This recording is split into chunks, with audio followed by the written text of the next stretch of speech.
Magandang araw po sa Dutukan National High School, sa mga faculty, sa mga guest speakers, si Peter at si Ninya at si Father Mon, at saka po sa mga estudyante, lalong-lalo na po sa ating mga senior high school students. Magandang umaga po. I hope na sana nga, I'm really wishing na sana nandyan ako sa inyo and personally nag-ahatid ng talk na ito. But sadly, I need to work here in Japan, so medyo busy. So I'll just give you this video and hopefully meron kayong matutunan and may mga ma-inspire na maging to take yung mga aming mga tinatahak ngayon sa career wise, and paano maging good citizen or good Filipino citizen at the same time. So I will have a brief introduction po of myself. My name is Cesar L. Abaca Jr. Sarce.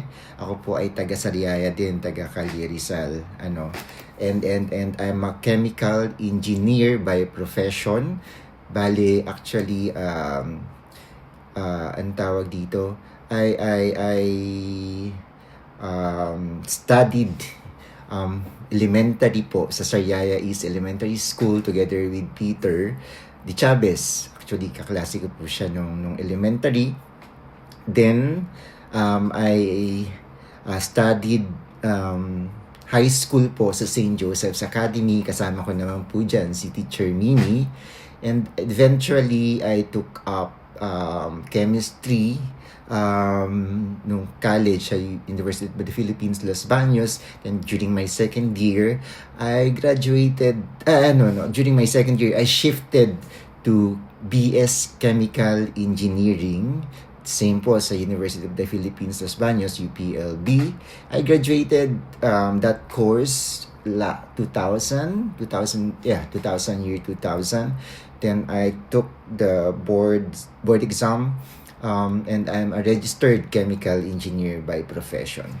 So, paano po nangyari kung bakit ako naging chemical engineer? Okay, so start po natin sa elementary days. Yung nga po, kaklase ko si Peter nung elementary. At kami po talaga ay mga masisipag na mag-aaral. Yan po si Peter ay aming valedictorian. So, yun pa lang, nung bata pa lang ako talaga, is dahil sa hirap po ng buhay, kung matatanong niyo po, ay 7 kaming magkakapatid. Tapos ang tatay ko po ay security guard at walang trabaho ang aking nanay. So actually, pahirapan po talaga ang anong tawag dito, ang aming mga baon sa school. Kailangan ko pong mga lakal. Actually, nangunguha po ako ng bote at mga bakal sa kung saan-saan para ibenta sa junk shop. At yun po ang ipapambaon ko. Actually, nung pong bata ako, kung matatandaan ko, very, very vivid, sa memory ko, ay gusto ko po talagang maging junk shop owner. Bakit? Kasi dun ko binibenta yung mga anong tawag dito, mga bakal at mga bote na nakukuha, mga plastic na nakukuha namin. Tapos ako'y sobrang hanga sa junk shop owner at binibigyan kami ng pera at nabibili yun. So sabi ko, pag ako talaga ay lumaki, gusto kong magkaroon ng junk shop owner kasi nabibili ko at nabibigyan ko ng pera ang mga bata. So, ganun po. Tapos, eventually, high school, wala pa rin po kaming pera. So, I took the exam sa St. Joseph po. Tapos, I was offered scholarship sa anong tawag dito, ng Rotary Club of Sariaya. And at the same time, kasama ko po dyan si Teacher Mimi. Kami po yung mga indigent students o yung mga may hirap na students na ginawang scholar sa St. Joseph. Ang ginagawa po namin para free ang aming tuition fee ay naglilinis po kami after classes ng buong school. Imagine po yung buong St. Joseph. nililinis po namin, nakatoka kami. Tapos kapag Saturday po ay babalik kami ng school at toka-toka po kami. Sa akin ang library, halimbawa po, tapos kina Mimi ang tawag dito, ang lawn, tapos kami po ay maglilinis talaga. Bubunutin po namin ang library, papakintabi namin ang floor, lahat po ng corridor, lilinisin namin. Tapos ang kapalit po nun ay libreng tuition fee. So, natutustusan po ang aming pag-aaral. And at the same time, just to give you a brief background, nung pong second year high school ako, ay namatay yung nanay ko dahil sa atake sa puso. And it was very devastating for us kasi po ang nanay ko talaga ang nagpupush sa amin na makatapos ng pag-aaral. And imagine that, being just teenager, 14 years old, tas wala ka ng nanay, tas pito kayong magkakapatid na nag-aaral, tapos ang tatay nyo po ay isang security guard na kulang ang pera para matustusan ang aming pag-aaral. So ginagawa ko po lahat, pumupunta ako sa aming mga kamag-anak sa Maynila. Ako po ay 14 years old pa lang, ako'y nabiyahe na pabalik-balik sa Maynila para kumbaga ay manghingi po ng pambaon at matustusan ng aming pag-aaral. So from there po, hindi ko po yun ginawang anong tawag dito, nakakalungkot na parte ng aking buhay. Bagkus nung bata po ako, inisip ko na ito ay gagawin kong challenge at inspirasyon sa akin, itong karanasan ko.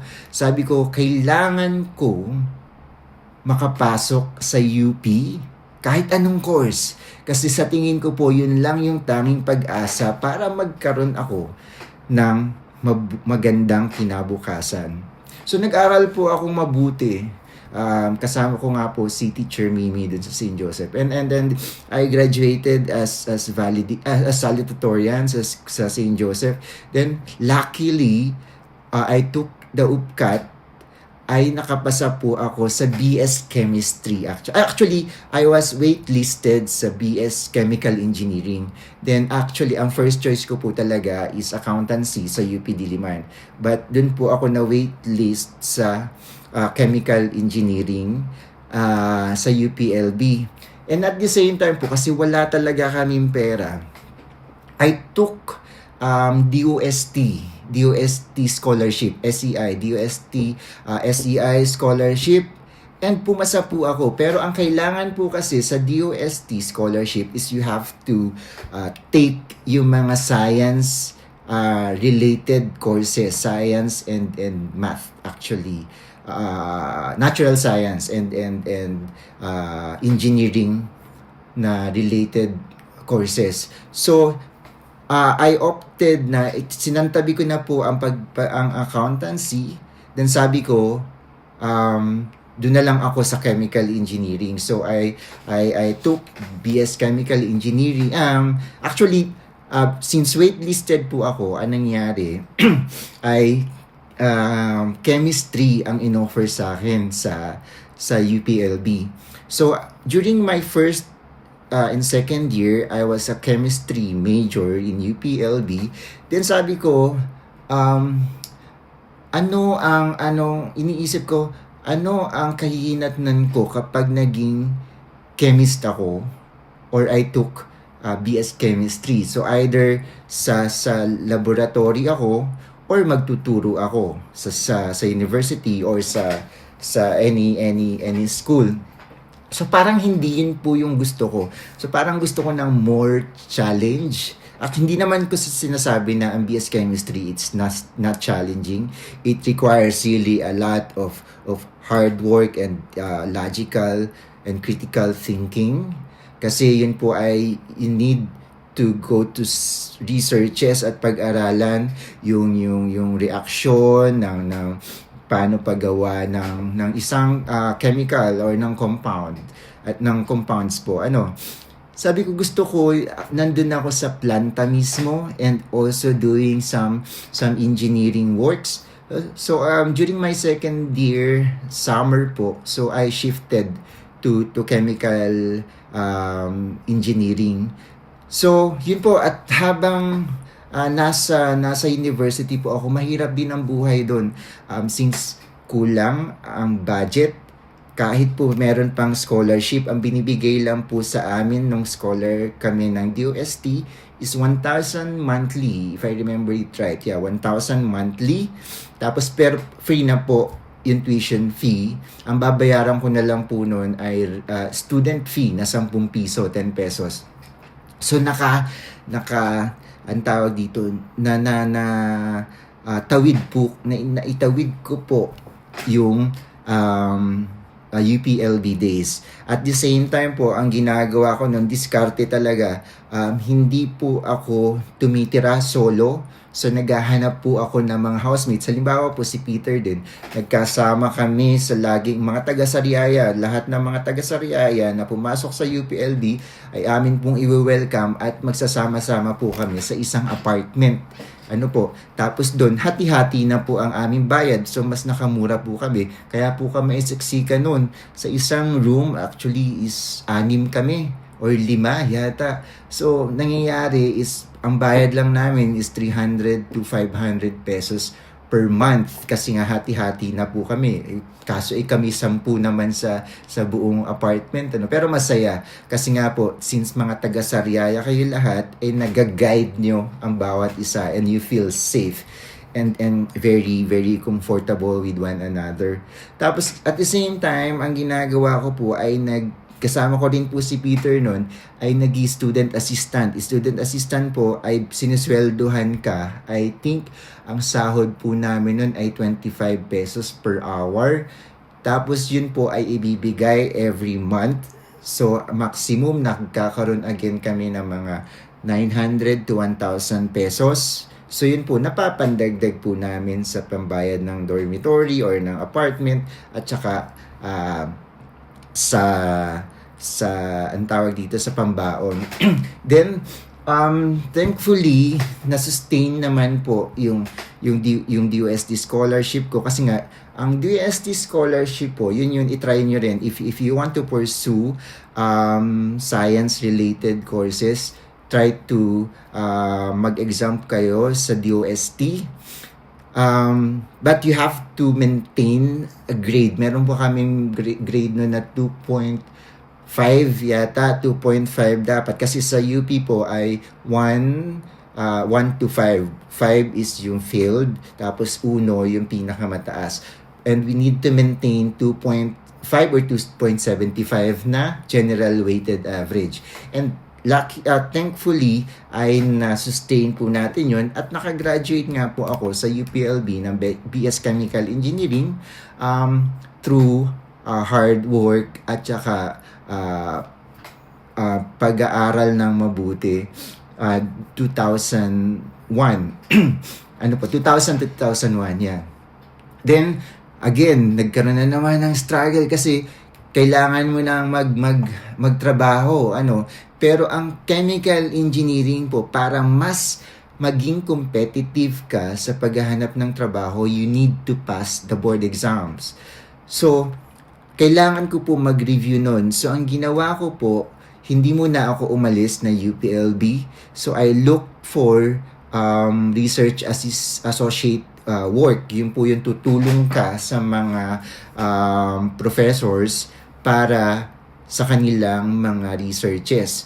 So, at the same time, sumisweldo ka po at saka nakakapag-review ako inside UP sa Los Baños. So, while I was working as a university research associate in Biotech, National Molecular Biology and Technology, Biotechnology sa UPLB po, ay nagdi-review po ako for the board exam.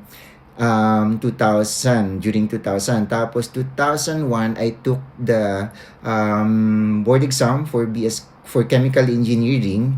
So, yun po, naging licensed chemical engineer ako for one take. So, then after that, doon na po ako nag-explore ng mga trabaho as a chemical engineer.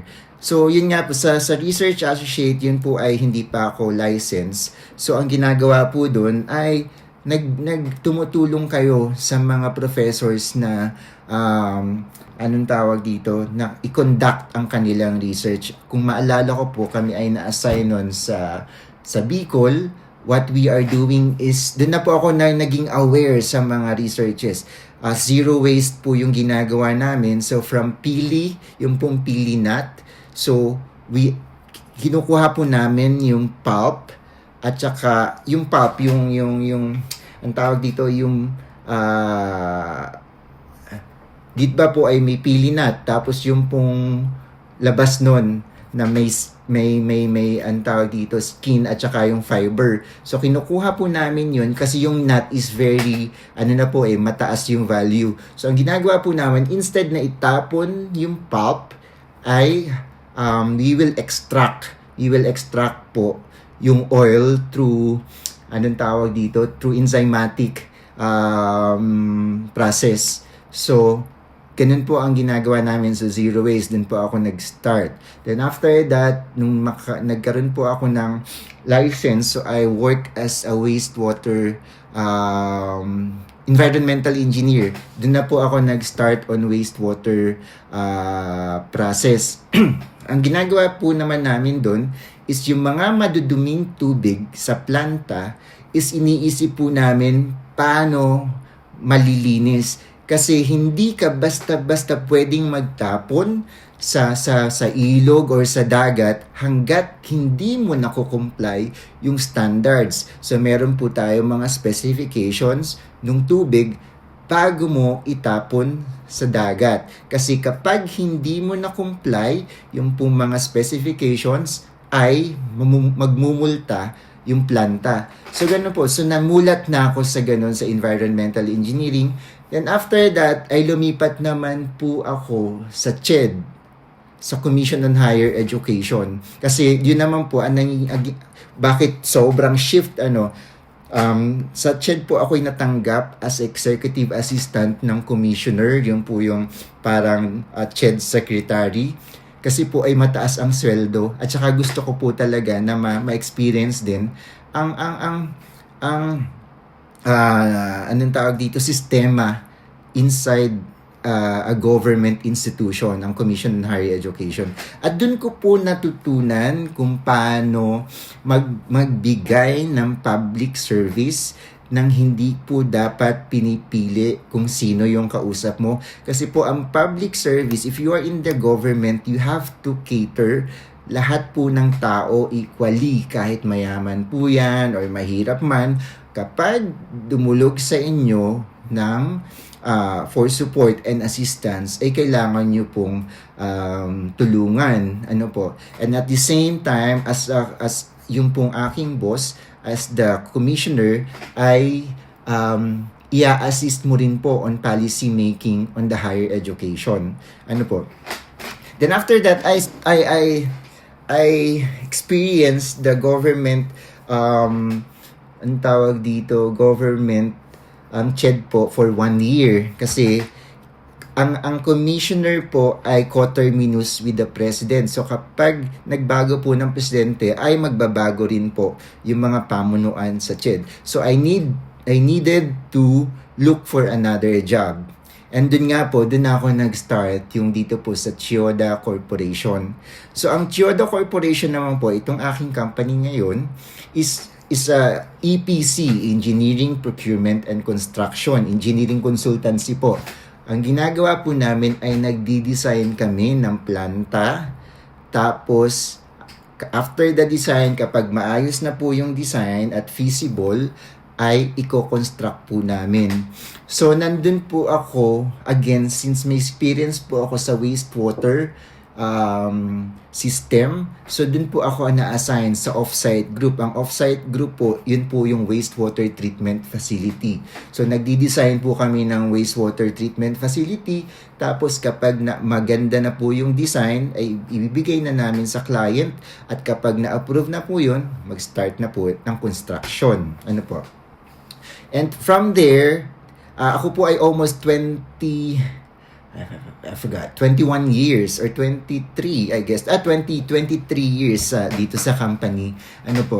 So, anong nangyari po nun is na-assign ako, kasi meron kaming project sa Qatar ng malaking oil and gas planta. So ako po ay na-assign doon for the pre-commissioning. Ang pre-commissioning po ay bago malipat sa kliyente yung buong planta, ay i-commission mo muna. Ang i-commission po, ibig sabihin, lilinisin mo muna lahat ng equipment, lahat ng tubo, ihahanda mo siya bago maging operational. So, nandun po ako sa Qatar for actually, ang total ko sa Qatar is 5 years. Na ganun po yung ginagawa namin na make sure na maayos yung planta na constructed bago ilipat sa kliyente. Then after that po ay ang ginagawa ko naman ngayon ay nalipat ako sa project engineering and management. And after po for the longest time na nasa project engineering ako on oil and gas, ngayon po ako naman ay nasa green energy. At ito po yung gustong-gusto ko. Kasi green energy means naghahanap ka po ng solution. Halimbawa, itong mga kuryente nyo ay solution na magbigay hindi lamang ng kuryente bagkus malinis na mga supply ng kuryente. Malinis po, ibig sabihin walang carbon dioxide, CO2 emission.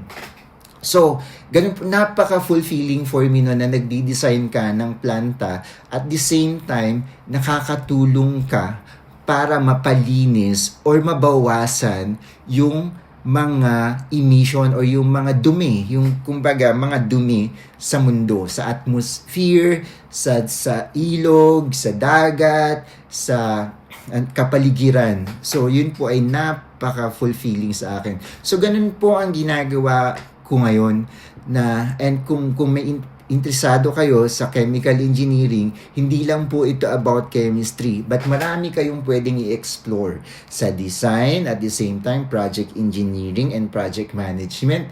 So, ganun po anong tawag dito? Ang trabaho ng isang chemical engineer.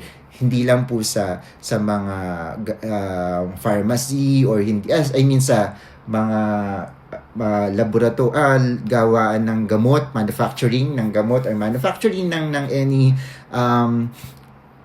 chemicals. So meron din pong aspect na ganito. You go to the project engineering and management.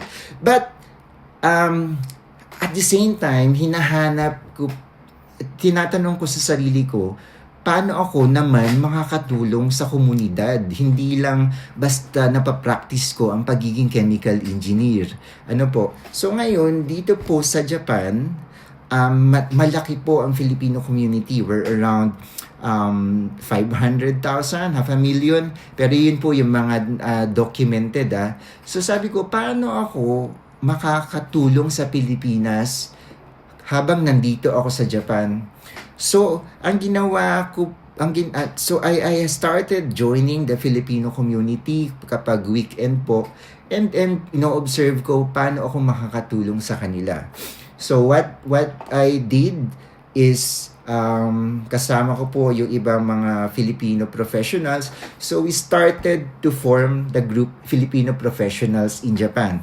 Yun po yung mga tutulong sa mga professionals, paano magkaroon ng networks. So, pag nawalan po sila ng trabaho, mas madali po natin silang mai-refer kung saan po merong opening. Parang mga ganun po. Tapos, at the same time, since mahilig po akong kumanta, so I started forming a vocal group. Tapos, nagvo-volunteer po kami sa mga events. Walang bayad po yun. Para habang nagtatrabaho ka, ay meron kang stress outlet, kumbaga. So yun po, kumakanta kami sa mga events, we're joining mga music festival, ganun po. Then, last year naman po, ang ginawa namin also is we started yung Philippine Institute of Chemical Engineer Japan chapter. So, inipon po namin yung mga chemical engineers, Filipino chemical engineers na nandito sa Japan para kung meron po kami magagandang experiences or technical knowledge, pwede po namin ma-share sa Pilipinas.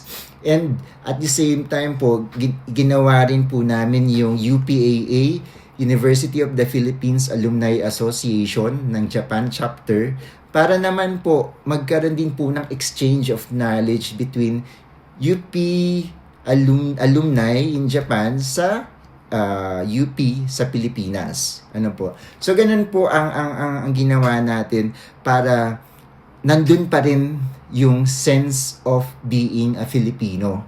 Ano po? So hindi ka titigil na maging Filipino kahit OFW ko ay kahit wala ka po sa Pilipinas. Kaya po yung sinasabi ng ng iba kapag sinasabing wala ka namang ambag, bakit ka wala kang ambag sa Pilipinas, bakit ka nakikialam? Hindi po ganun 'yon.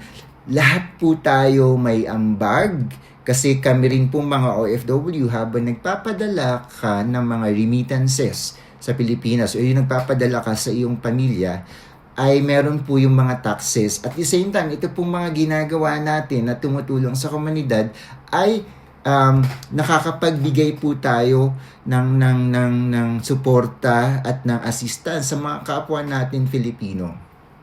So, punta po tayo dito. Hindi po kailangan sa UP ka o hindi kailangan na maging chemical engineer ka o hindi mo kailangang tularan kami. Okay. Ang mahalaga po, kilalanin mo muna, lalo na kayong mga estudyante. Kilalanin mo yung iyong sarili. First, pag nakilala mo na yung sarili mo, alam mo na kung ano yung gusto mo at alam mo na kung saan ka magiging efficient and effective na anong tawag dito, na direction or na profession. So, after that, kapag nalaman mo na kung saan ang iyong passion and strength, lagyan po natin ng sipag. Doon tayo maghanap ng paraan, paano ko ba marirealize or paano ko ba maisasatupad ang aking gusto na ito, ang aking pangarap na ito. So kapag nilagyan mo na ng sipag doon, makukuha mo na kung ano yung pinapangarap mong profession. So mahalaga po ay gusto mo ang iyong ginagawa. So wala po yun sa titulo, wala po yun sa kung saang school ka. Ang mahalaga po, ang success po ay kung saan ka nagiging contented sa buhay mo. Kung saan ka nagiging masaya sa buhay mo. Pero ito po ang kailangan nating tandaan. Hindi po kailangan masaya ka lang at contented. Dapat isipin nyo rin na hindi ka nakakatapak ng ibang tao o hindi ka nakakasagasa ng ibang tao. So dapat dun po tayo lumalaban ng patas at walang tinatapakang ibang tao. So napakahalaga po nun, the sense of mindfulness at sense of malasakit. Huwag po tayong maging ang tawag dito, money-driven. Wag po pera yung iisipin natin. Isipin po din natin yung nagiging, ang tawag dito, yung ginagawa mo yung trabaho mo at the same time, malinis yung kalooban. Kasi pag ganun po, nagiging mabuting citizen ka, nagiging inspirasyon ka, at nagiging modelo ka ng iba. Lalong-lalo na po sa ating mga kabataan na sa kinabukasan sila po ang magiging leaders, political leaders, at magiging citizen ng ating country. So napakahalaga po nun na start mo sa sarili mo bago ka magsabi sa iba. Kailangan you have to walk the talk. Napakahalaga po nun. Kaya napakahalaga na gusto mo yung ginagawa mo at the same time wala kang inaapakan na ibang tao. So yun po yung gusto kong sabihin sa inyo. It does not necessarily na nakagraduate ka sa isang magandang paaralan. It does not necessarily na meron kang titulo na engineer, attorney, doktor. Hindi po. Ang mahalaga, pinakamahalaga is gusto mo yung ginagawa mo at wala kang inaapakan na ibang tao. Patas na laban at merong naiambag sa lipunan. Napakahalaga po nun. Kaya po, ang sinasabi ko nga po ay always return to yung tinuro po sa amin sa UP. Kasi kapag meron po kaming graduation song kapag during graduation, yung UP naming mahal, one of yung lyrics po doon is na lagi kong iniisip kapag nawawala na ako ng pag-asa sa Pilipinas. Tinatandaan ko lang po yung kanta namin sa UP habang graduate. Yun pong UP naming mahal. Ang last lyrics po nun, malayong lupain, amin mang marating, di rin magbabago ang damdamin. Ibig sabihin po, kahit OFW ka man, kahit nasaan ka man sa mundo, kahit ano pa man ang posisyon mo, wag na wag magbago ang damdamin mo bilang Pilipino at bilang mabuting tao. Yun lang po. Sana ay meron kayong natutunan at magandang araw po uli sa inyong lahat. Salamat po.